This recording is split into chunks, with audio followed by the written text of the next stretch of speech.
শ্রীকৃষ্ণ কবে শ্রী চৈতন্য মোরে করিবে দয়া,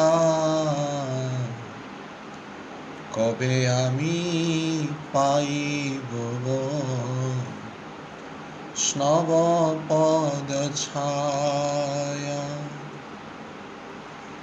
কবে আমি ছাড়িব বিষয় অভিমান, কবে বিষ্ণু জনে আমি করিব সম্মান। গলবস্ত্র কৃতাঞ্জলি বৈষ্ণব নিকটে, দন্তে তৃণ করি দাঁড়া ইব নিষ্কপটে। কান্দিয়া কান্দিয়া জানা ইব দুঃখ গ্রাম, সংসার অনল হইতে মাগিব বিশ্রাম। শুনিয়া আমার দুঃখ বৈষ্ণব ঠাকুর, আমা লাগি কৃষ্ণে আবে দিবেন প্রচুর। বৈষ্ণবের আবেদনে কৃষ্ণ দয়াময়, এহেন পামর প্রতি হবে না সদয়। বিনোদের নিবেদন বৈষ্ণব চরণে, কৃপা করি সঙ্গে লহ এই অকিঞ্চনে। হরে কৃষ্ণ কৃষ্ণ কৃষ্ণ হরে হরে, হরে রাম রাম রাম হরে হরে। জয় গৌরনিতাই গৌরনিতাই, জয় গৌরনিতাই। जय जय प्रभुपाद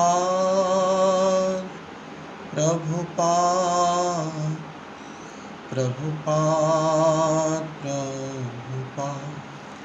जय जय गुरुदेव गुरुदेव गुरुदेव गुरुदेव। निताय गौर हरि बोल हरि बोल हरि बोल हरि बोल। प्रेम पुरुषोत्तम श्रीमन चैतन्य महाप्रभु की, श्री श्री नित्यानंद प्रभु की, श्रील प्रभुपाद महाराज की, श्रील गुरु महाराज की, समवेत भक्त वृंद की, निताय गौर प्रेमानंदे हरि हरि। ओम ज्ञानतिमिरान्धस्य ज्ञानञ्जनशलाकया चक्षुर्लितं येन तस्मै श्रीगुरवे नमः। श्रीचैतन्यमनोभीष्टं स्थापितं येन भूतले स्वयं रूपकदा मह्यं ददाति स्वपदान्तिकम्। नमो महावदान्याय कृष्णप्रेमप्रदायते, कृष्णाय कृष्णचैतन्य नाम्ने गौरतस्ये नमः। नित्यानन्दं नमस्तुभ्यं प्रेमानंद प्रदायिने कलो कल्मषनाशाय जाह्नवापते नमः। हरे कृष्णा कृष्णा कृष्णा हरे हरे, हरे राम राम राम हरे हरे। मुखं करोति वाचालं पङ्गुं लङ्घयते गिरि यत्कृपातमहं वन्दे परमानन्दमाधवं श्रीचैतन्येश्वरम्। ॐ नमो भगवते चैतन्यचन्द्राय, ॐ नमो भगवते चैतन्यचन्द्राय, ॐ नमो भगवते चैतन्यचन्द्राय। हरे कृष्णा। तो सभी भक्तों के चरण कमलों में मैं मथुराधीश दास श्री वृंदावन धाम से प्रणाम तथा दंडवत निवेदन कर रहा हूँ।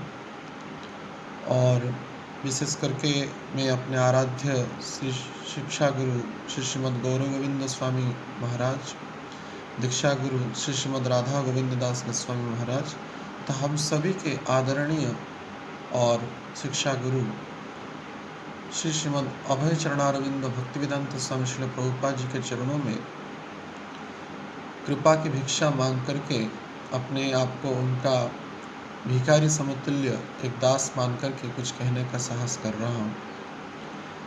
निश्चित रूप से वो इस अधम को कृपा करेंगे और वो ही कुछ कहलाएंगे। तो हम कतिपय दिवस से चैतन्य चरितामृत को आधार करके भक्ति के संबंध में, भक्तों के संबंध में चर्चा कर रहे थे। तो जैसे कि पहला श्लोक को ही हम ले रहे हैं और इसी के तीसरे चरण में ही, जो दूसरे चरण में ही पहले गुरुओं की वंदना करते हैं, गुरु तत्वों की वंदना करते हैं, अपने गुरु की सिर्फ नहीं करते, गुरु तत्वों की वंदना करते हैं और भगवान के समस्त भक्तों को श्रील कृष्णदास कविराज गोस्वामी वंदना कर रहे हैं। तो 3 दिवस में कल भी हम विशेष करके भक्त कौन है इसका स्पष्टीकरण करने से पहले हम अपने आप को प्रश्न करें, क्या हम भक्त हुए हैं क्या? तो कल का चर्चा जो था कि हम वास्तविक भक्त हैं या नहीं, यह प्रश्न हर एक व्यक्ति उठाए। नित्य प्रतिदिन जगने के बाद अपने आप को प्रश्न यह उठाए, क्या मैं भक्त की मर्यादा को सही से पालन कर रहा हूँ क्या? तथा सोते समय हम विचार करें, आज का हमारा जो दिन भर जो समय है तो किस प्रकार से भक्तमय स्थिति में, भक्तिमय चेतना में गया है क्या? यह प्रश्न पहले करें। और ये मैं नहीं कह रहा हूँ, अपितु समस्त गुरु परंपरा कह रहे हैं, सर्वोपरि हमारे ब्रह्म माध्य गौड़ संप्रदाय के प्रवर्तक प्रेम पुरुषोत्तम चैतन्य महाप्रभु यह कह रहे हैं कि क्या मैं भक्त हूँ, क्या मैं भक्त हूँ? इसलिए अपने चित्ररूपक दर्पण को मार्जन करो। चैतन्य महाप्रभु कह रहे हैं, चेतो दर्पण मार्जन भव महादावाग्नि निर्वापण श्रेय कैरव चंद्र का वितरणम विद्यावधु जीवनम।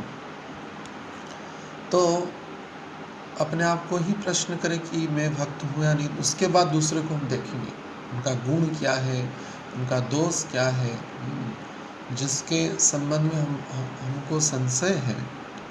तो उनके बारे में देखने से पहले अपने आप को संशय करें, क्या मैं भक्त हूँ, क्या मैं भक्त का मर्यादा को सही तरह से पालन कर रहा हूँ? तब जाकर के हम दूसरों को देखने का अवसर प्राप्त करेंगे। यद्यपि जीवन भर ही आप ढूंढते रहेंगे, निहारते रहेंगे, परिमार्जन करते रहेंगे, लेकिन ये दोष जाएगा नहीं शायद। लेकिन गुरु कृपा करे, भक्त तत्व कृपा करे तो निश्चिततः यह जा सकता है। इसलिए मार्जन करने के लिए चैतन्य महाप्रभु कहें। और अगर मार्जन नहीं करेंगे तो क्या प्राप्त करेंगे? उत्तर दे रहे, भव दावाग्नि। भव दावाग्नि में ग्रसित होंगे, त्रसित होंगे।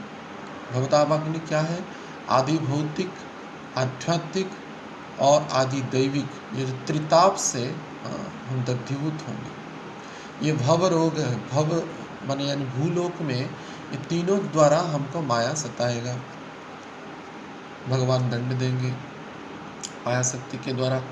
आदि दैविक यानी कि दैवी दुर्विपाक जो है, तो जैसे कि बाढ़ हो गया, अतिवृष्टि हो गया, मरु प्रांत में जैसे जो कष्ट हो रहा है न खाने के कारण, आदि आदि आदि देवताओं के द्वारा कष्ट पाया जाएगा। और आदि भौतिक पशु पक्षियों से या अन्य मनुष्य से कष्ट मिलेगा, जैसे कि अब का समय चल रहा है कोरोना का जो समस्या है, तो ये आदि दैविक क्लेश है। और आध्यात्मिक अपने मानसिक चिंताओं से, अपने परिवार सज्जनों के चिंताओं से, कोई बीमार हो गया, कोई क्या हो गया, घर घर में झगड़ा, घर घर में समस्या, घर घर में विचार विमर्श का न मिलने का समस्या, मार पिटाई, ऐसे तक हम देखते हैं कि आत्महत्या तक भी समस्या चला जाता है। तो इस भवतावाग्नि के रूप में हम ग्रसित होंगे, त्रसित होंगे, कष्ट पाएंगे। लेकिन निर्वापण हम यहाँ पे करेंगे। ये निर्वापण हो जाएगा कब? जब हम निष्काम भाव से कोई उच्च कोटि के वैष्णव का संगति ग्रहण करेंगे, निष्काम भावना से, निरपराध भाव से भजन करेंगे, तब जाकर के यह जो दावाग्नि है निर्वापण हो जाएगा। तब क्या होगा ना, श्रेय कैरव चंद्रिका वितरण, तब श्रेयता, श्रेष्ठता हमारे जीवन में परिप्रकाश होगा। जैसे कि भक्ति विनोद ठाकुर कह रहे हैं, इसीलिए जो शरणागत भक्त है वो जो अपने बुराई के बारे में सोचता है, अपना दोष को त्रुटि को देखता है, दूसरों के दोष को त्रुटि को देखने का अवसर नहीं होता है। क्योंकि जो समर्पित होता है, मानो कोई एक लता एक बड़े वृक्ष में आश्रय लेकर के रह रही है, तो कितना भी झाड़ आ जाए, झंझा आ जाए, वृष्टि हो जाए, कुछ भी हो जाए, तब भी उसको कोई भय नहीं, क्योंकि वो आश्रित है। इसलिए अगर कोई श्रेष्ठ भक्तों का, उच्च कोटि के भक्त का, यानी कि वो जिनके सहित आपका संबंध हो, परिचय हो, हाव भाव का मिलन हो रहा हो, साधु संग अंतरंग, वैसे साधु के साथ अंतरंगता हो, तो क्या होगा, समर्पित होने, जैसे एक लता वो वृक्ष, बड़े वृक्ष के आश्रित होने के कारण समस्त बाधा विघ्नों से बच जाती है, कुछ भी होता नहीं, वैसे ही हम भी बचते रहेंगे। इसलिए भक्ति विनोद ठाकुर कहते हैं, आश्रय लइया भजे तारे कृष्ण नाही त्यजे, आर्षव मरे अकारण। आश्रय लइया भजे, आश्रय लेना पड़े किसी संत का, चाहे वो दीक्षा गुरु हो या शिक्षा गुरु। और आश्रय लइया भजे, आश्रय लेने से क्या होगा, ताते कृष्ण नाही त्यजे, उनको कृष्ण त्यागेंगे। और बाकी सबका क्या होगा, आर्षव मरे अकारण, और सभी मरेंगे, अनायास में ही मृत्यु को प्राप्त करेंगे। इसीलिए आश्रय लेना बड़ी आवश्यकता है। और मरे अकारण, चाहे कोई कारण ढूंढेंगे नहीं, जैसे ये कोरोना हो गया या कोई दुर्विपाक हो, ये कारण विहीन भी मर सकते हैं। अचानक इतना पाप राशि बढ़ जाता है, अपराध, क्योंकि एक एक पाप से एक एक नरक की प्राप्ति होती है।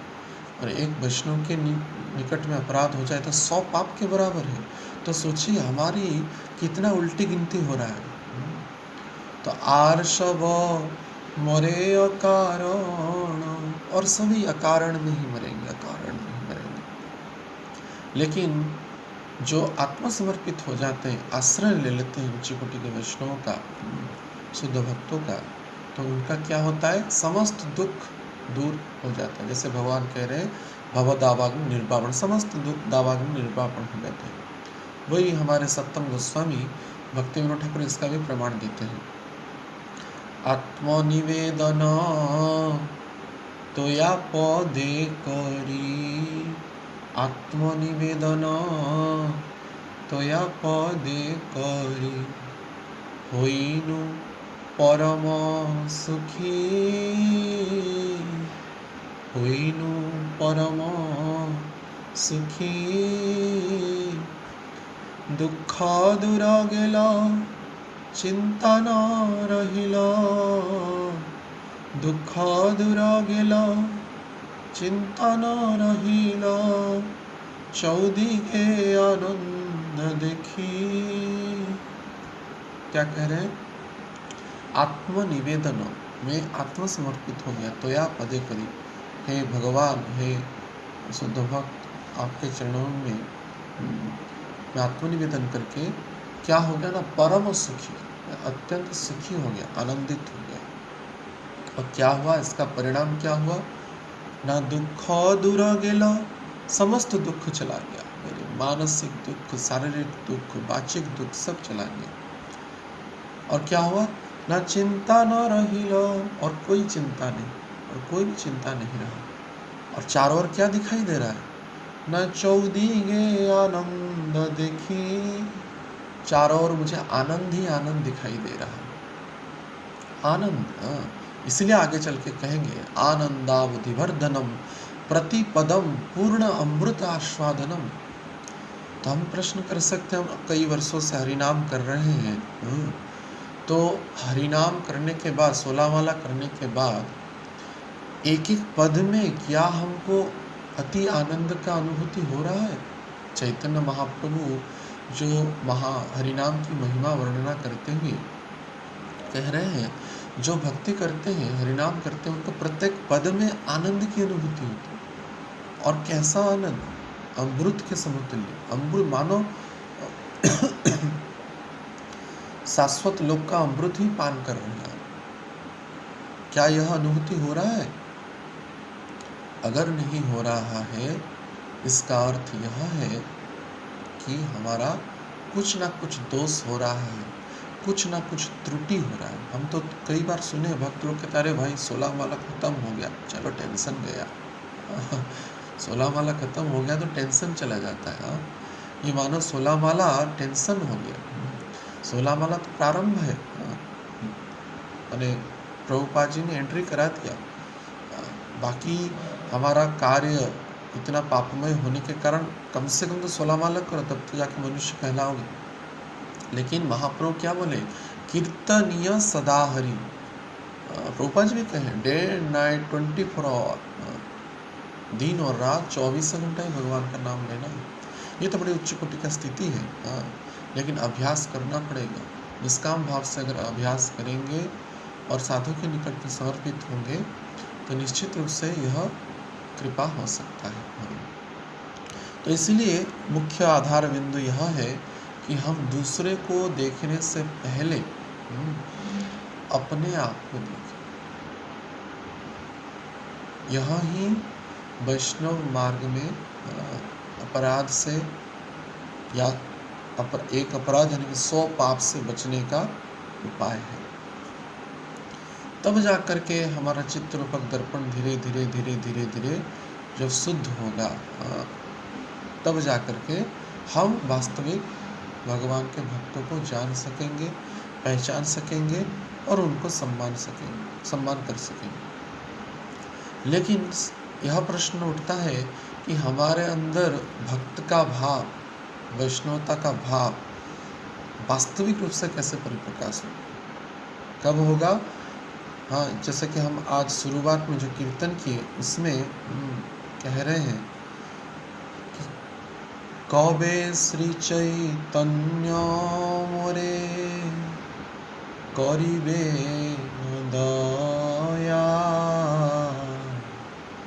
कबे आमी पाइब हई स्नव पद छाया। कब होगा हमारे अंदर भक्त का भाव, वैष्णवता का भाव कब परिप्रकाश होगा? जब चैतन्य महाप्रभु हमारे प्रति कृपा करेंगे। और चैतन्य महाप्रभु कब कृपा करेंगे? কবে আমি পাইব বই स्नव पद छाया। जब हम एक वैष्णव के पद छाया यानी पद यानी कि चरण, जिनका चरण का छाया अगर पाए यानी कि उनका आश्रित हो जाएंगे, जो हम कह रहे थे अभी, तब जाकर के हम चैतन्य महाप्रभु की कृपा प्राप्त कर सकेंगे। यही कहा गया है, गुरु कृपाते कृष्ण मिले। गुरु जब कृपा करेंगे तो कृष्ण मिलेगा, और कृष्ण जब कृपा करेंगे तब गुरु मिलेंगे। गुरु कृपाते कृष्ण मिले, कृष्ण कृपाते गुरु मिले। तो इसलिए यहाँ पे कह गए भक्तिविनोद ठाकुर कि कबे आमी पाइब बई स्नव पद छाया। कब मैं वैष्णव की पद छाया को प्राप्त करूँगा। और ये पद छाया जब प्राप्त करेंगे तब पूर्ण रूप से निष्काम भाव से, और जब आप वृक्ष के छाया के नीचे हैं, वृक्ष ना सिर्फ आपको छाया देती है, अभी तो फल भी देता है, फूल भी देता है। स्वाभाविक रूप से जो फलंत वृक्षा है उसके निकट में अगर आश्रय लेंगे, जो फलीभूत है, जो शुद्ध भक्त है, उच्च कोटि के भक्त हैं, उनके पास फल भी है और सुगंधमय पुष्प भी है, गुणों का खान है। तो ऐसे भक्तों का चरण छाया जब हम पाएंगे, और उन भक्तों के चरण छाया भी हमारा जो उद्देश्य होगा, निष्कपट भाव से, निरहंकार भाव से, अपने आप को अज्ञ विचार करके, विज्ञ विचार करके, मैं पंडित हूँ अगर विचार करके भक्त के शरण में जाएंगे, दोष दृष्टि से जाएंगे, जजमेंट करेंगे, और क्या सही है गलत है, पूर्ण रूप से विश्वास न करेंगे, तब यह कोई गुण परिप्रकाश नहीं होगा। और उसके बाद सोपान रूप में भक्त के गुणों के बारे में श्रील भक्तिविनोद ठाकुर कहते हैं, कब हमारे अंदर वैष्णव को सम्मान करने की विचार आएगा या अपराध न करने की विचार आएगा। समस्त समस्या का कारण है यह शरीर, और शरीर का जो भोग प्रवृत्ति है, विषय को भोग करने की जो प्राबल्यता है, इसी के कारण ही हमारे अंदर यह सब समस्या होना है। आहार, निद्रा, भय, मैथुन, ये 4 प्रकार की क्रिया हम जन्मों जन्मों से करते हुए आ रहे हैं। 84 लाख जीव योनि में अनेक बार भ्रमण किए हैं, और हर एक जन्म में ये 4 क्रियाएं की खाए हैं। आहार, निद्रा, भय और मैथुन, ये 4 कार्य किए हैं। तो उसके संबंध में हमारा रुचि और विचार रहता ही है। इसी के कारण विषय भावना हमारे शरीर में, चेतना में, वाणी में भर भर करके, मानो कोई भक्त होने के बाद आहार, निद्रा, भय, मैथुन रूपी दोष से बच जाए, लेकिन और एक दोष से उससे वो बचता है नहीं। क्या? वो है प्रतिष्ठा। प्रतिष्ठा, क्योंकि देखते हैं, जब ऐसा देखा जाता है, जब हम ग्रंथ का अध्ययन करते हैं, अपने परिमार्जन के लिए, अपने परिशोधन के लिए पढ़ना जितना उद्देश्य नहीं होता है, दूसरों को हम जताने के लिए, बताने के लिए ज़्यादा पढ़ते हैं। यही भाव रहता है, उसमें सूक्ष्म अहंकार और प्रतिष्ठा भाव रहता है। क्योंकि यह कहा गया है वास्तविक शास्त्र में, जो हम आचरण नहीं किए हैं उसको दूसरे को बोलने की आवश्यकता है। मानो हमारे अंदर से, मन से, शरीर से, वाणी से कामुक भाव गया नहीं, और हम अगर दूसरों को काम दोष से बचने का अगर उपदेश देंगे तो ये निरर्थक है, बेकार है, कुछ होगा ही नहीं।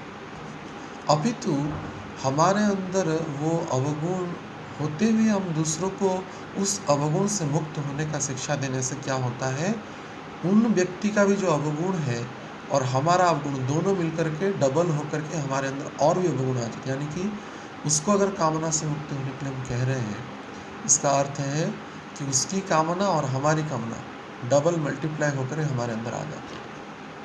इसलिए कहा गया है, प्रचार तो करना चाहिए, लेकिन जो आचरण करे उसी हिसाब से प्रचार करें। मानो हम हरिनाम कर रहे हैं तो दूसरों को हरिनाम करने के लिए प्रवृत्त कराएं। अगर हम गलत चीज़ नहीं खा रहे तो दूसरों को गलत चीज़ न खाने के लिए कह सकते हैं। अगर हम भोग लगा करके प्रसाद पा रहे हैं तो दूसरों को भोग लगा कर प्रसाद पाने का बोझ। लेकिन अति उच्च कोटि जो बात है, जो आचार्यों ने शास्त्रों में बताया है, उसी का अगर हम आचरण नहीं किए हैं तब अगर बताएंगे तो ये रिवर्स होता है और वो दोष हमारे अंदर आ ही जाता है। हाँ, किसी किसी स्थिति पे ऐसा कह सकते हैं कि स्पष्ट रूप से कहे कि मेरे अंदर ये प्रवृत्ति, ये आचरण आया नहीं, लेकिन मैं अपने गुरु महाराज से, श्रील प्रभुपाद जी से या उच्च कोटि के भक्तों से सुना हूँ और इसको मैं आपको बता रहा हूँ और आप भी प्रार्थना करिए कि मैं भी इसको आचरण कर पाऊँ।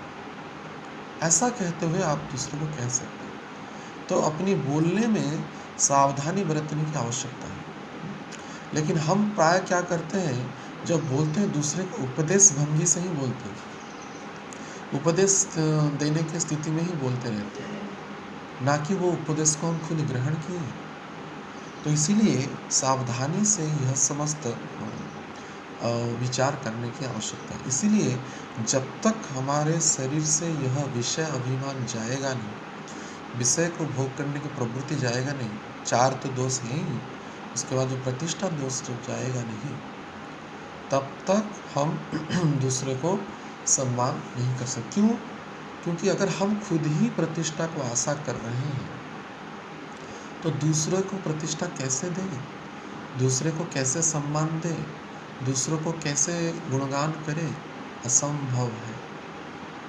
इसीलिए भक्तिविनोद ठाकुर कहते हैं, कबे आमी ছাড়িবয়ে বিষয় অভিমান,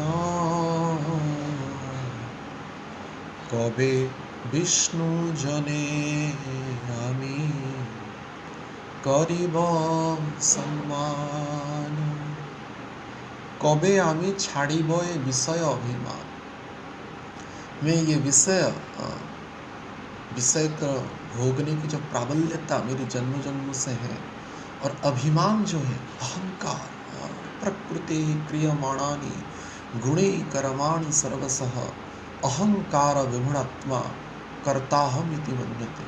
अपने आप को हम कर्ता विचार कर रहे हैं, हम इतना बड़ा चीज़ कर लिए, हम इतना चीज़ कर लिए, हम इतना हजारों मीटर डिस्ट्रीब्यूट कर लिए, हम इतना फंड रेज करके मंदिर को भरण पोषण कर रहे हैं, हम इतनी दिन भर सेवा की, आज निर्जला एकादशी में 2 लाख नाम किया, मैं आज 2000 भागवत वितरण किया। ये अन्य अन्य जो दूसरे को जताने की, प्रतिष्ठा बताने की जो प्रवृत्ति है, ये कब जाएगा?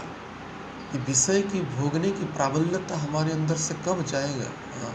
ये प्रतिष्ठा की भावना कब जाएगा? यह अभिमान की, अहंकार की भावना कब जाएगा? तब जब जाएगा तब मैं विष्णु जन को, वैष्णव को सम्मान कर सकता हूँ। कबे विष्णु जने आमी करिब सम्मान, तब जाकर के मैं विष्णु जन यानी कि वैष्णव को सम्मान कर सकूँगा। तो इसीलिए वैष्णव को सम्मान करने की जो स्थिति है, अंदर से क्यों नहीं होती है? दूसरों को, गुणों को न देखते हुए सिर्फ दोष को क्यों देखते हैं? अगर भी गुण देखते हैं तो एक दोस्त देखता है तो उसको ही गाते रहते हैं। ये क्यों होता है? क्योंकि हमारे अंदर ही कमी है, हमारे अंदर विषय है, हमारे अंदर अभिमान है, हमारे अंदर अहंकार है, हमारे अंदर भोग को भोगने की प्राबल्यता है, हमारे अंदर प्रतिष्ठा पाने की इच्छा है। इसी के कारण ही ये समस्त समस्या हो रहा है। इसीलिए हम विचार करते हैं, हम तो खुद कई विषय और प्रवृत्ति में लिप्त हैं और दूसरों को बड़ी बड़ी प्रवचन देते हैं, दूसरों को बड़ी बड़ी उपदेश देते हैं, लेकिन चैतन्य महाप्रभु सब देख रहे हैं। Krishna is the most cricket person, Srila Gourgovind Swami Maharaj कहते थे। हम क्या कपट करेंगे?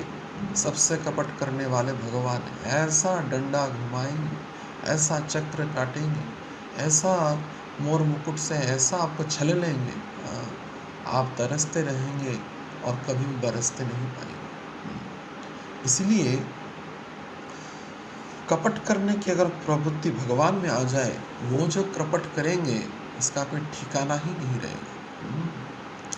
इसीलिए हमारे अंदर जो दुष्गुण है, दुर्गुण है, हो सकता है जगत के लोग ना देखें, लेकिन भगवान सब देख रहे हैं।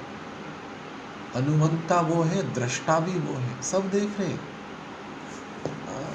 इसलिए प्रबोधानंद सरस्वती पाद कहते हैं कि गोरार आचार गोरार विचार मुखे लोइले नहीं चले। गोरार आचार गोरार विचार लोइले जाई चले। मैं चैतन्य महाप्रभु का भक्त हूँ, मैं वैष्णव हूँ, मैं हरे कृष्ण आंदोलन का भक्त हूँ, बस बोलने से होगा नहीं। गोरार आचार, गोरा जो आचरण किए हैं, यानी चैतन्य महाप्रभु जो आचरण किए, गोरार विचार, गोरा ने जो विचार किया है, जो दृष्टांत दिया है अपने जीवन में, उसको आचरण करके दिखाना पड़ेगा। लोइले जाए चले। लेकिन फिर अगर ये नहीं कह रहे तो क्या होगा? कहते हैं प्रबोधानंद सरस्वती पाद कि लोक देखानिया भजन मात्र तिलक मात्र करी। लोगों को बस दिखाने के लिए, लोगों को दिखाने के लिए हम तो वैष्णव वेश धारण कर लिए, धोती पहन लिए, कंठी माला धारण कर लिए, बोले अमुक महाराज के हम दीक्षित हैं, समुक महाराज से हम दीक्षित हैं, बड़े बड़े अपने आप को बड़ा सम्मान प्रदर्शन कर लिए। लेकिन ये सब लोग दिखाने हैं, बस दूसरों को दिखाने के लिए। लोग दिखानिया भजन मात्र तिलक मात्र करी। लेकिन गोपन में क्या कर रहे हैं? अत्याचार कर रहे हैं, अभिमान कर रहे हैं, अहंकार कर रहे हैं, कामुक भाव में लिप्त है, अन्य अन्य बुरी प्रवृत्ति में, प्रतिष्ठा में हम लिप्त हैं। लेकिन ये सब गोरा देख रहे हैं, चैतन्य महाप्रभु देख रहे हैं। गोपों ने तो अत्याचार गोरा जाए धरी, गोरा धरेगा, पकड़ लेगा आपको। उनके जाल से कोई भी मुक्त नहीं हो पाया है। चैतन्य महाप्रभु निश्चित रूप से कृपालु है, अद्भुत वदान्य, अद्भुत कारुणा के अवतार हैं। लेकिन जो कपटी होते हैं और जो निंदुक होते हैं, चैतन्य महाप्रभु कभी उनका उद्धार नहीं करते, कभी नहीं, कभी नहीं, कभी नहीं। तो जो निंदा करते हैं, शास्त्र में लिखा गया है, गरुड़ पुराण में, जो दूसरे को निंदा सुनते हैं, पहले तो उनको नरक तो जाना ही पड़ता है। उसके बाद भी जब 84, हाँ ठीक है, ठीक ठीक है, काट दीजिए।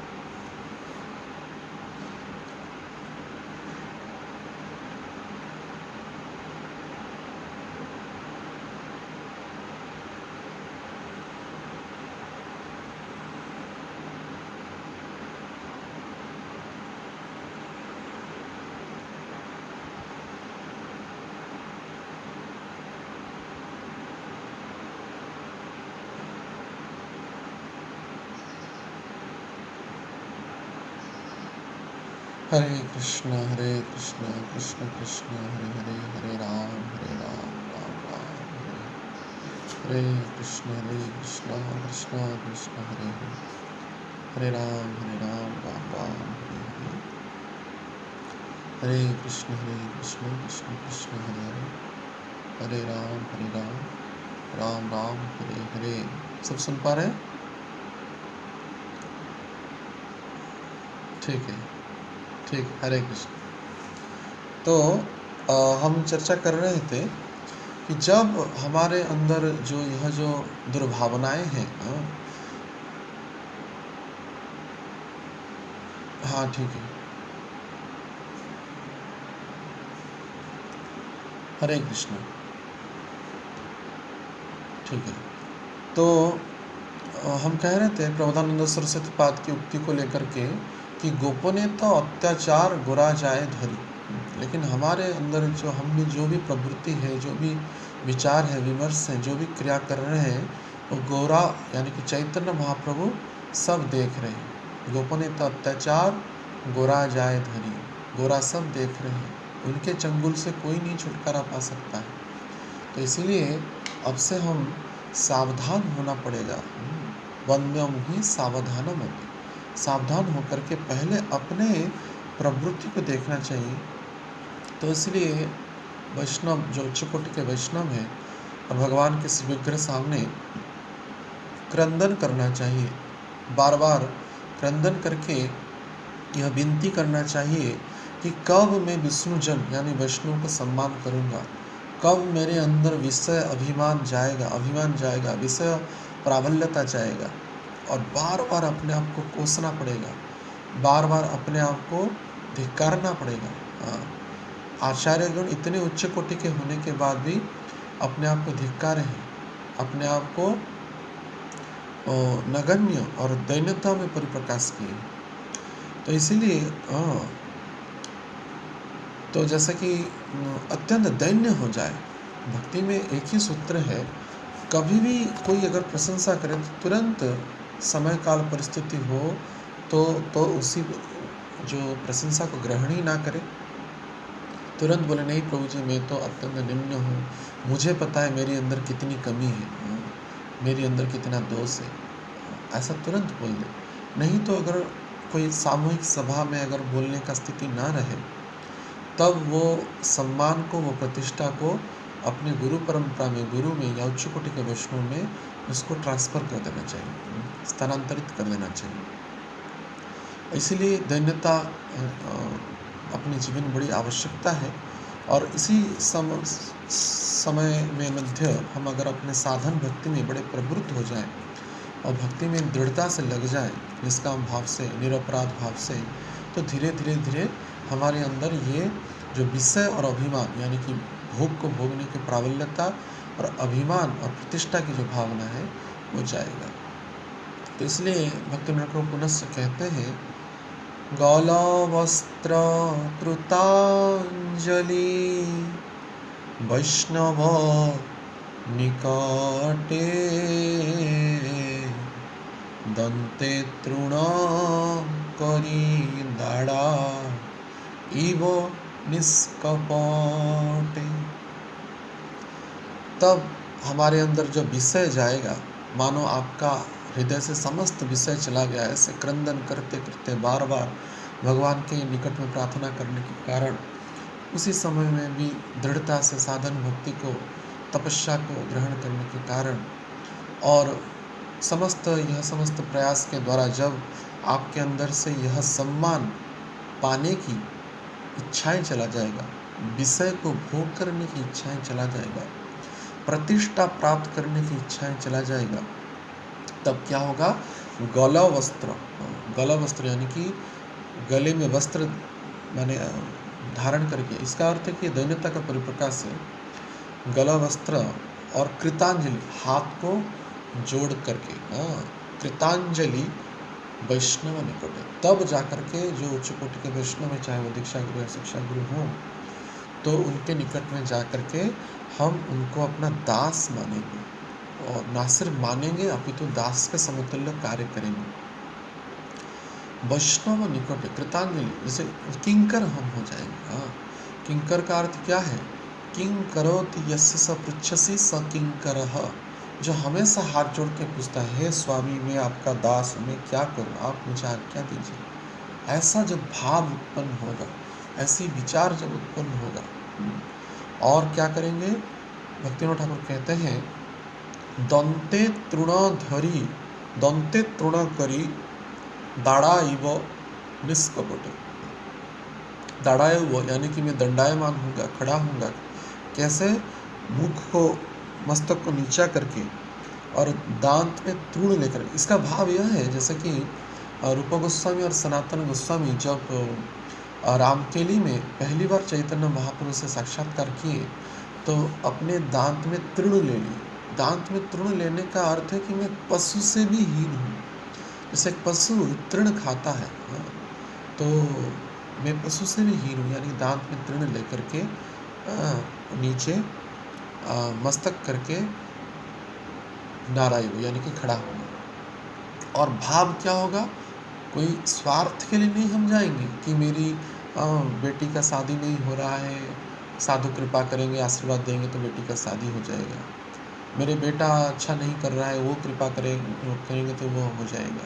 सांसारिक लालसाओं को, भोग को यह लेकर के साधु के पास जाना परम मूर्खता है, अत्यंत हास्यास्पद है ये। तो किस लिए जाएंगे यहाँ पे, इसके लिए एक पॉइंट बता दिए कि दंते तृण करी दाड़ाइव निष्कपटे, कोई भी कपट नहीं, कोई भी कामना नहीं, कोई भी अन्य विचार है नहीं, तब जा कर के यह हमारे अंदर ये जो दोष है जाएगा। और क्या करना पड़ेगा, सिर्फ जाकर खड़ा होंगे, हम तो पशु से भी हीन नहीं ना। तब क्या करेंगे, जब ऐसे उच्च कोटि के वैष्णव के पास पहुंचेंगे, तब जाकर के क्या करेंगे, अपनी निम्नता को, अपनी नगण्यता को विचार करते हुए जब बार बार विचार आएगा, तो निश्चित रूप से शोक और कोह उत्पन्न होगा। शोक और कोह उत्पन्न होने से क्या होता है, क्रंदन आता है, कांदेंगे, क्रंदन करेंगे, रोएंगे। कांदिया कांदिया जाना इव दुख ग्राम, संसार अनल हईते मागिब विश्राम। भक्ति में ठाकुर कहते हैं कि कांदिया कांदिया जाना इव दुख, मैं रोऊंगा बार बार धड़कते हुए कंठ से, और बहुत घोर अपने दुखी और अपने आप को नगण्य हीन दैन्य विचार करके मैं क्रंदन करूंगा ऐसे वैष्णव के निकट मिला करके, और अपना दुख को जनाऊंगा। क्या दुख, कि मेरी अंदर ये सब कमियां हैं, आप कृपा करके यह आपके जो चरण छाया रूपी प्रताप के द्वारा मेरे अंदर ये कमियां निराकरण करें। संसार अनल होते आत्मागी व विश्राम, ये संसार की जो दावाग्नि मुझे ग्रास रहा है, तथा सता रहा है, तो इससे हम मुझे मुक्ति प्रदान करके अहेतु की भक्ति का, हेतु रहित भक्ति, कामना रहित भक्ति मुझे प्रदान करिए। तब क्या होगा, ऐसे जब हम वास्तविक निष्कपट भाव से वैष्णव के निकट में समर्पित होंगे, इसका अर्थ है ना कि वैष्णव के निकट में सब समर्पित होने का अर्थ नहीं कि अपने, अगर फिजिकली संभव पर हो तो जाया जा सकता है, लेकिन फिर भी उन वैष्णव को स्मरण करके, क्योंकि साधु को भी मरता नहीं, साधु चेतना में, विचारों में, शिक्षाओं में हर एक समय आपके पास उपस्थित है। इसलिए संभव पर हो तो फिजिकली वहाँ पे जाए, उन उच्च कोटि के वैष्णव के पास, या गुरु के पास, या शिक्षा गुरु के पास, दीक्षा गुरु के पास, जो भी आप, जिनको आप मान्यता देते हैं उनके पास जाए। नहीं तो उनको स्मरण करके भी एकांत में, या जो समभावपूर्ण वैष्णव के समेत उन वैष्णव का स्मरण करके क्रंदन करें। तो जब यहाँ सुनेंगे, वैष्णव तो सर्वज्ञ है और सर्वत्र उसको चेतना क्या हो रहा है उसको पता है, क्योंकि साधु तो कभी मरता नहीं, चेतना में रहता है, विचारों में रहता है, शिक्षाओं में रहता है। तब क्या होगा, उस हमारे दुख को देखते हुए, सुनते हुए वैष्णव कृपा करेंगे, दया करेंगे। सुनिया आमारा दुख वैष्णव ठाकुर, आमा लागी कृष्णे आवे दिवे न प्रचुर।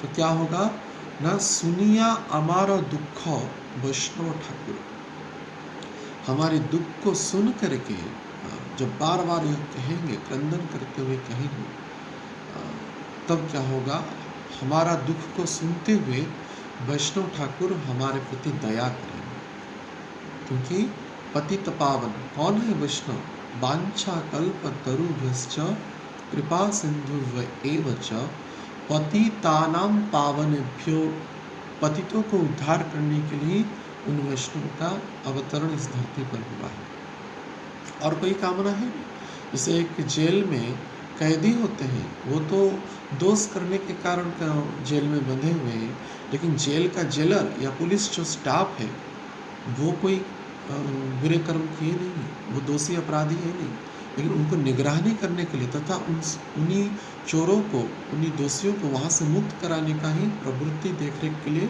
सरकार ने उनके लिए व्यवस्था किया है।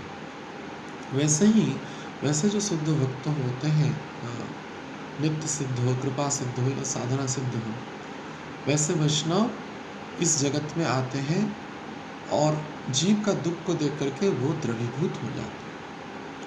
उस आश्रित भक्त का दुख को देखते हुए वो भक्त वैष्णव, उच्च कोटि के वैष्णव द्रवीभूत हो जाते हैं और क्या करते हैं ना, आमा लागी कृष्ण आवे दिवे न प्रचुर। तब क्या करेंगे वो वैष्णव, जाकर के बोलेंगे, हे कृष्ण, हे गोविंद देव, हे राधा रानी, हे वेणु माधव, हे राधा रानी, आप कृपा करके इस जीव को इस दोष से मुक्त करा लीजिए ना, वो कितना क्रंदन कर रहा है, आप कृपा करिए, आप तो करुणा के सिंधु हैं। क्योंकि हमारी वचन सुनेंगे नहीं कृष्ण राधा रानी, क्योंकि हमारे अंदर पूर्ण शरणागति नहीं हुआ है। लेकिन जिनका शरणागति हो गया है उनकी बात सुनेंगे। तो इसलिए जिनका शरणागति हो गया है, ऐसे उच्च कोटि के वैष्णव के पास जाकर के हम अपना निवेदन कर ले, क्रंदन भाव से, निष्कपट भाव से, निरहंकार भाव से, स्वार्थ रहित भाव से, तब क्या होगा ना, वैष्णव दया करके अर्जी पहुंचा देंगे, चिट्ठी पहुंचा देंगे। क्योंकि हमारी प्रार्थना नहीं सुन पाएंगे भगवान, क्योंकि सड़ांग शरणागति हुई में जहार, तार प्रार्थना सुने श्री नंद कुमार। 6 प्रकार की जिसका शरणागति हुआ है उसकी ही बात भगवान सुनते हैं, और किसी का सुनते हैं। 6 प्रकार की शरणागति क्या है? रूप गोस्वामी भक्ति रसामृत सिंधु में कहते हैं, आनुकूल्य से संकल्प, प्रतिकूल्य से वर्जनम, रक्षित विश्वास, गोप्यत्य भरणम तथा आत्मनिरपेक्ष कार्पण्य, षड्विध शरणागति। भक्ति के लिए जो अनुकूल है उसको ग्रहण करें, भक्ति के लिए जो प्रतिकूल है उसको त्याग दे। कृष्ण ही मेरे रक्षा करता है, पूर्ण रूप से विश्वास करें, वही मुझे भरण पोषण करेंगे, यह विश्वास करें। यह जो 6 प्रकार की शरणागति रूप गोस्वामी कहते हैं, जिनका ये 6 प्रकार की शरणागति हुआ है उनकी ही बात कृष्ण सुनते हैं। तो हमारा तो हुआ नहीं, इसलिए जिनका हो गया है, ऐसे उच्च कोटि के वैष्णव जिनके से हमारा संबंध है, उनके पास जाकर के सिर्फ बोलने का नहीं, क्रंदन करते हुए, चाहे फिजिकली बोले या मानसिक स्तर में बोले, और निष्कपट भाव से, निरहंकार भाव से, स्वार्थ रहित भाव से अगर बोलेंगे, तब आमा लागी कृष्णे आवे दिवे न प्रचुर, हमारे लिए कृष्ण के चरणों में वो आवेदन कर देंगे, अर्जी लगा देंगे, चिट्ठी पहुंचा देंगे, बस तब क्या होगा, भगवान की दया हो जाएगी। इसके बाद अभी परिणाम बता रहे, समस्या बताए, समाधान बताए, और अभी फल बता रहे क्या होगा।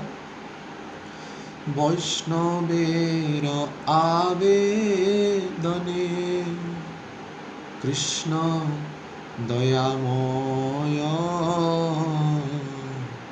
एहेन पामर प्रति हबे न सदा।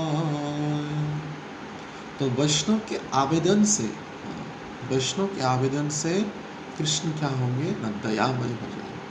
वैष्णवेर आवेदने कृष्ण दयामय, कृष्ण दया करेंगे, और क्या करेंगे, ए हेनो पामर, इस पापी को, इस दुखी आत्मा को, इस दुष्ट को, इस मंद बुद्धि को, इस निरह जो अहंकारी व्यक्ति को, इस पापी को, एहेन पामर प्रति हबे न सदैव, तब क्या करेंगे, वो सदैव हो जाएंगे, कृपा करेंगे, दया करेंगे। तो इसीलिए अंतिम में भक्ति विनोद ठाकुर कहते हैं, विनोदर निवेदने वैष्णव चरणे कृपा करी संगे लह ए अकिंचन।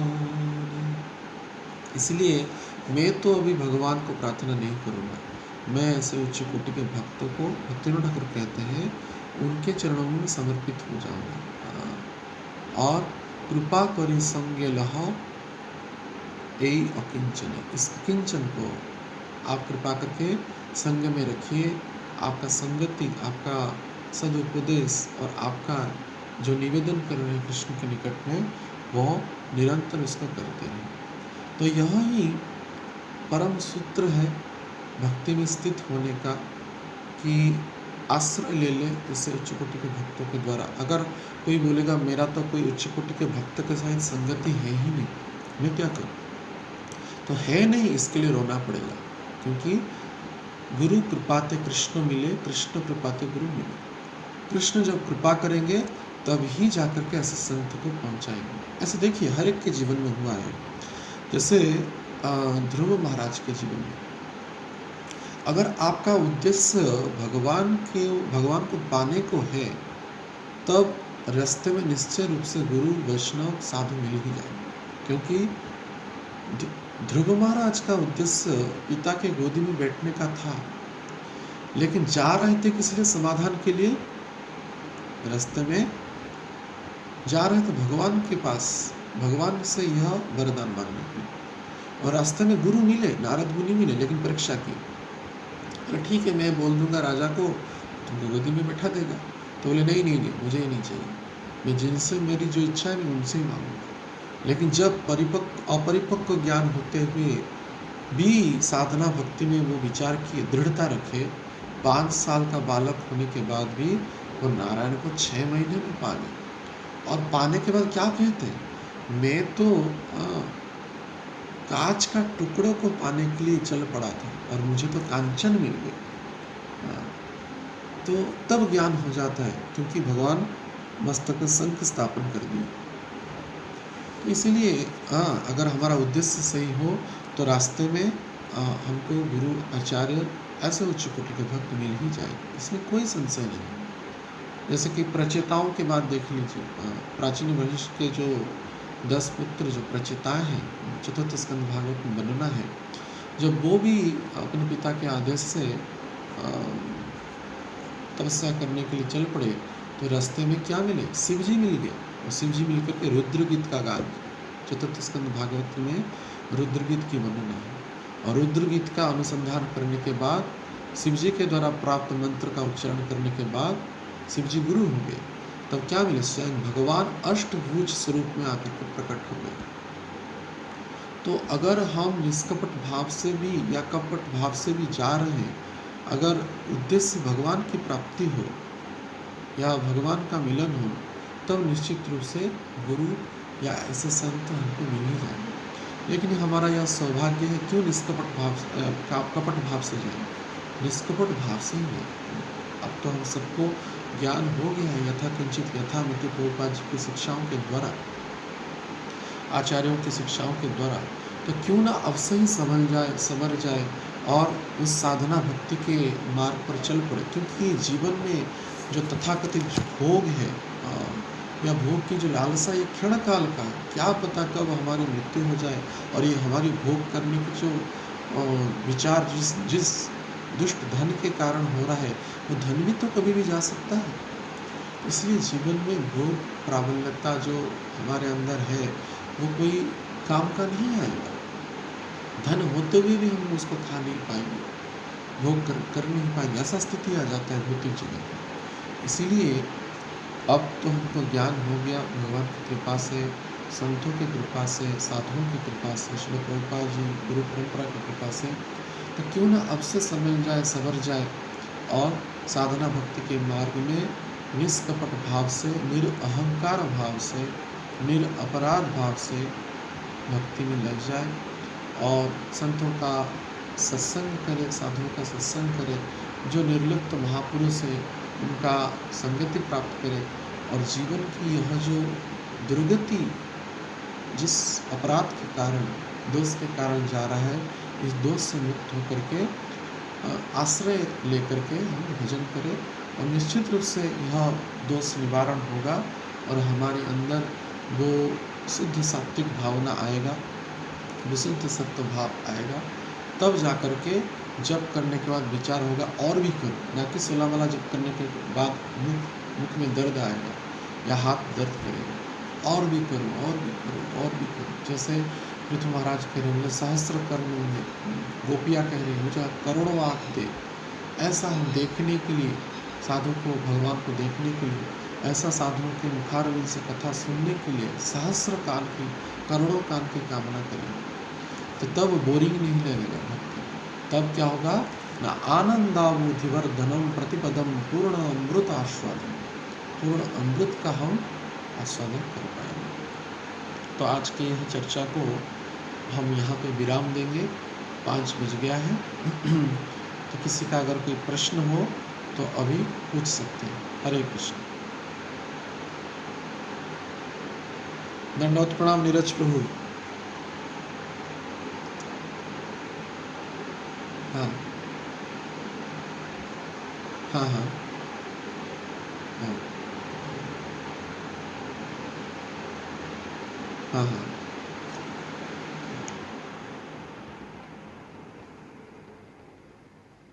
हम्म, हाँ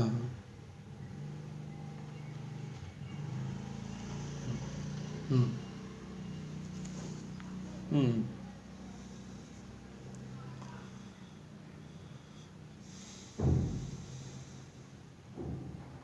नहीं, वैसे इसलिए मैं पहले चर्चा किया कि संभव पर हो तो फिजिकली जाकर के बोले उन वैष्णव के पास या भगवान किसी विग्रह के पास।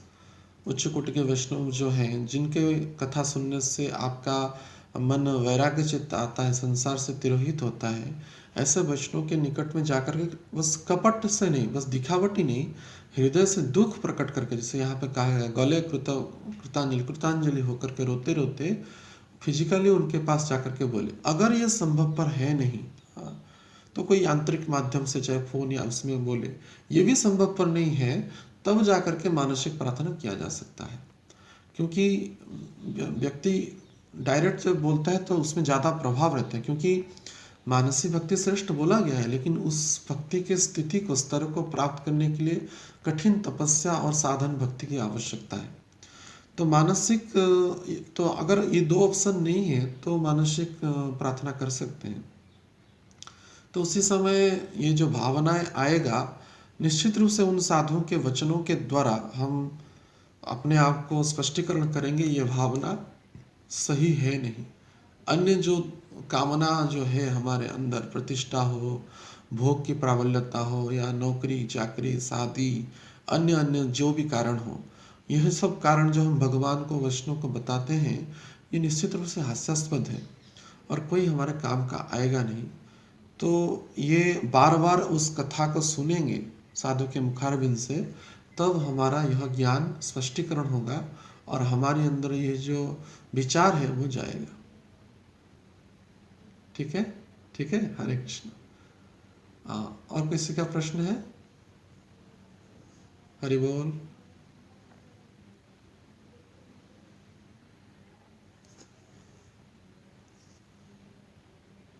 हाँ हाँ, आ रहे हैं। हाँ हाँ, बोलिए। हाँ, निश्चय निश्चय।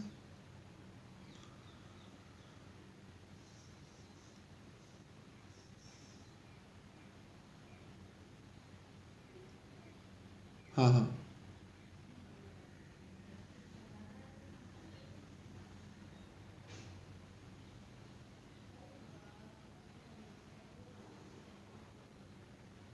फिर से समझा नहीं मैं।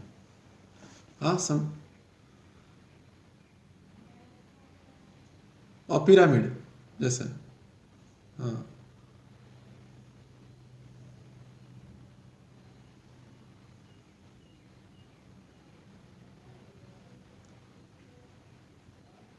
अच्छा, नहीं देखिए, ये जन्म और मृत्यु की जो चक्र है, मृत्यु के जब मृत्यु हो जाता है तब तो डिसाइड हो जाता है कि हमारी गंतव्य स्थल क्या होगा, हम कहाँ पहुँचेंगे।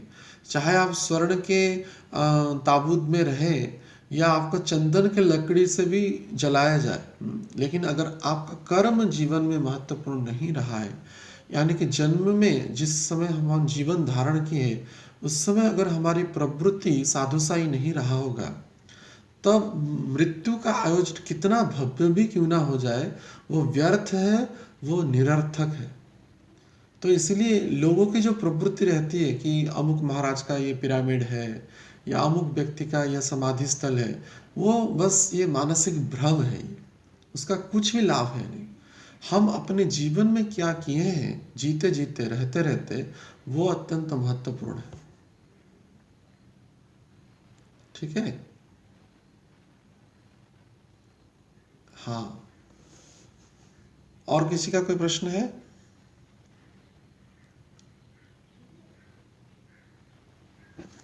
हरे कृष्णा। सुन पा रहे सभी पार्टिसिपेंट्स? और किसी का कोई प्रश्न है? दंडवत प्रणाम। हाँ प्रभु बोलिए। हरे कृष्णा।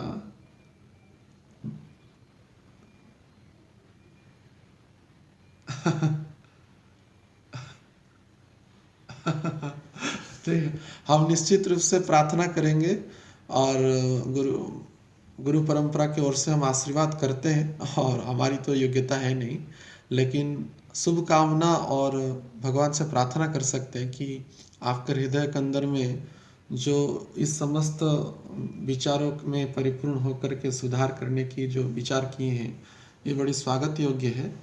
तो निश्चित रूप से हम प्रार्थना करेंगे। हरे कृष्ण। हरे कृष्ण। बालक दिख रहे पीछे आज। हरे कृष्ण। हरे कृष्ण। हाँ बोलिए। हाँ हरे कृष्ण प्रभु जी। जय विमल प्रसाद प्रभु की जय। दंडवत प्रणाम।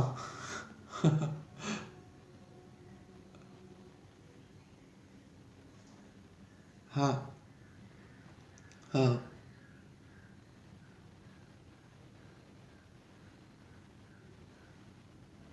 हाँ हाँ।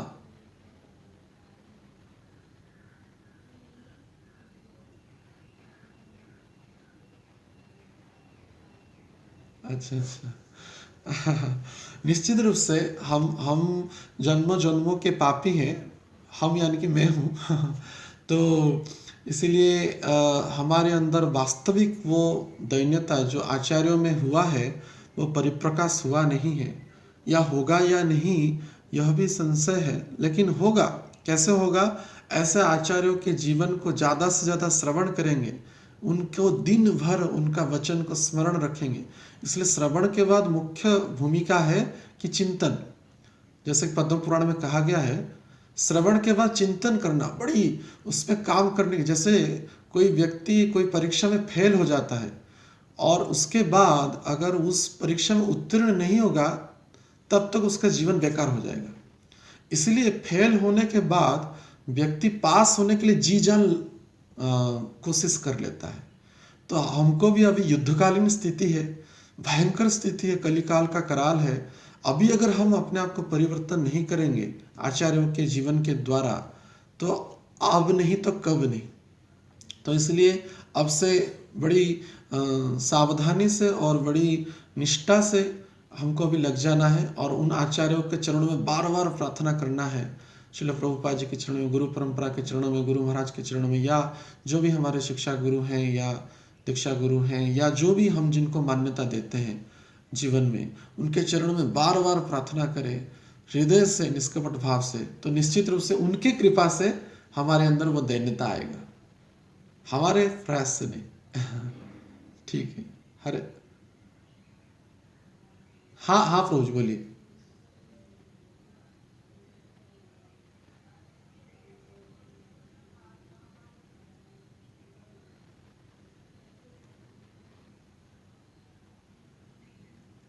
हाँ हाँ हाँ, निश्चय निश्चय। हाँ निश्चय, इसलिए ही यह हाँ हाँ हाँ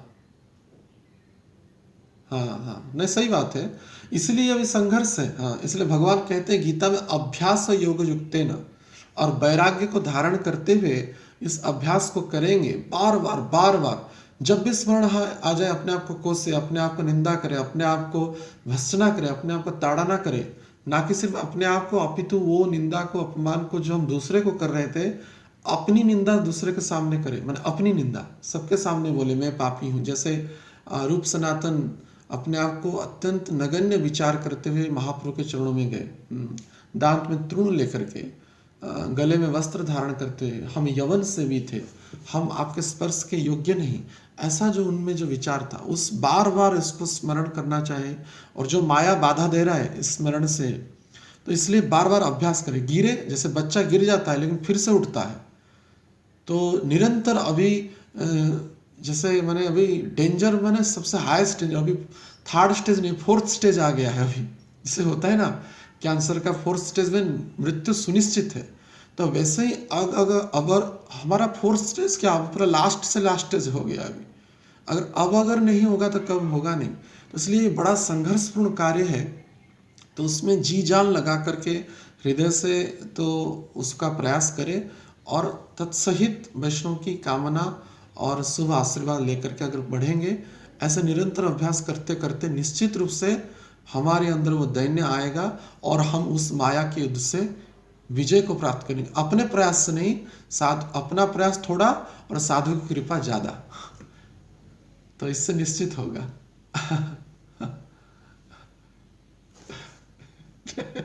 नहीं, हम निश्चित तो गुरु परंपरा से प्रार्थना करते हैं कि ये होगा। आप तो वयोज्येष्ठ भक्त हैं और सीनियर भक्त हैं, तो आप निश्चित इसमें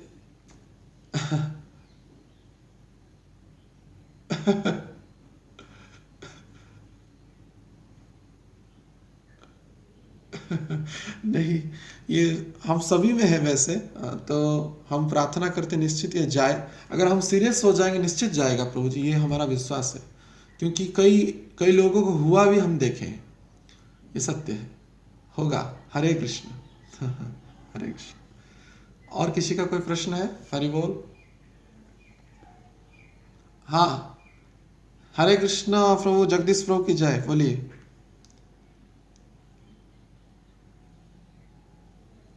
हरे कृष्ण। सभी परंपरा की कृपा है, हम तो दोहराते उसी बात को। तो सभी वैष्णव से प्रार्थना है वो भी हम सबको कृपा करें, जैसे हम इसी क्रिया में जो ना सिर्फ बोलते रहे अपितु उसको आचरण कर पाए। बोलते बोलते जीवन चला गया, कुछ तो कर नहीं पाए। तो आप सभी कृपा करें, आशीर्वाद करें, जिसके द्वारा हम उसको आचरण कर पाए। हरे कृष्ण। दंडवत प्रणाम। और किसी का कोई प्रश्न है तो पूछ सकते हैं, नहीं तो हम आज की चर्चा को विराम करेंगे। हरे कृष्ण। हाँ, हरे कृष्ण। है किसी का? ठीक है, ठीक है। कल अगर किसी का प्रश्न हो तो कल पूछ सकते हैं, सोच के रखिएगा। ठीक है। हरे कृष्णा। सभी भक्तों के चरणों में फिर से प्रणाम। हाँ हाँ प्रभु, ज्ञानी कृष्ण प्रभु बोलिए। हाँ हरे कृष्णा। अभी कौन है? हाँ हाँ, ज्ञानी कृष्ण प्रभु बोलिए। दंडवत प्रणाम। ठीक है, बोलिए जो। हाँ प्रभु, मुन्ना प्रभु बोलिए। हरे कृष्णा। हाँ प्रभु, दंडवत प्रणाम। हाँ बोलिए। हाँ प्रभु जी बोलिए। हाँ मैं सुन पा रहा हूँ, बोलिए।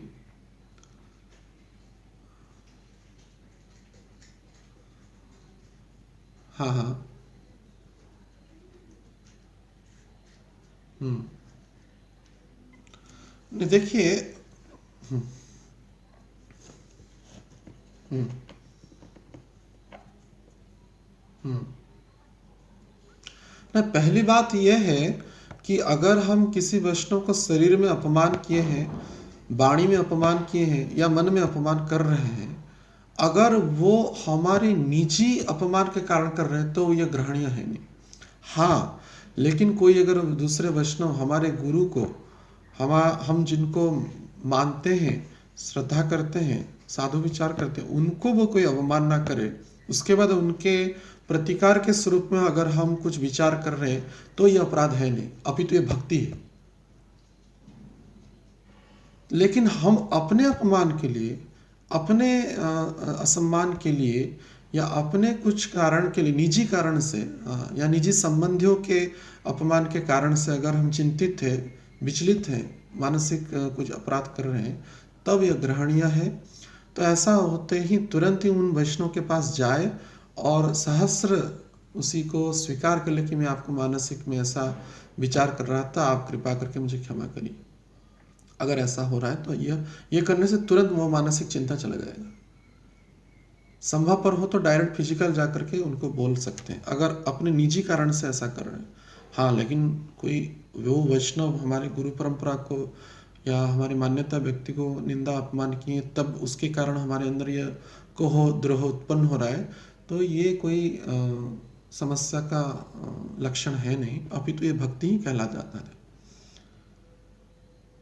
जैसे हनुमान ने क्रोध किया रावण के प्रति, क्योंकि वो अपने प्रभु सीता जी के, मैंने राम जी के प्रिया सीता जी को हरण किया था, इसलिए वो क्रोध किए, ना कि अपने निजी कारण से। ठीक है, हरे कृष्णा।